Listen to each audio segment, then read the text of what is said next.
Well, first of all, I wanted to talk about the balance between an employer and employee. Employers, what we're talking about, when they're looking at resumes, when we're looking at resumes, we're talking about sometimes employers get caught up on the small things. For example, when they're trying to recruit a good candidate, they bring the candidate in, and the candidate might not have a full resume or a developed resume because they brought the person in from a recruiting standpoint.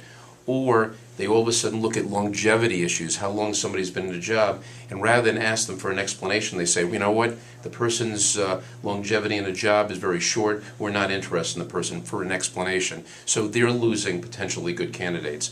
And finally, what they have to do is just look beyond the resume sometime. A resume is a good overview of a candidate, but what they got to do is they got to look, what can this person bring to the job potentially, and what qualities am I seeing that I'm not seeing in a resume? And as far as an employee is concerned, or the prospect, or right, a potential employee or a potential prospect, there's a lot of issues in a resume that are still being taken for granted. For example, proof your resume when you send it out.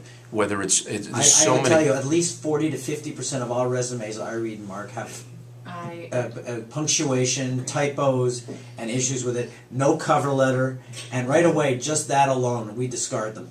It's amazing to me because, and then we've had hiring decisions by employers that say if they have typos in their resume, what is their attention to detail? Because on one hand, they're in the interview saying, or in their letter saying, I have great attention to detail. On the other hand, they're missing typos, they're misspelling words, they're not including information that's necessary in a resume. The other thing is make sure, on one hand, if you're a college student, like Jennifer talked about, all you really need is a page resume. Yes. On the other hand, if you're a professional, that you have some quality years of experience, don't shortchange yourself.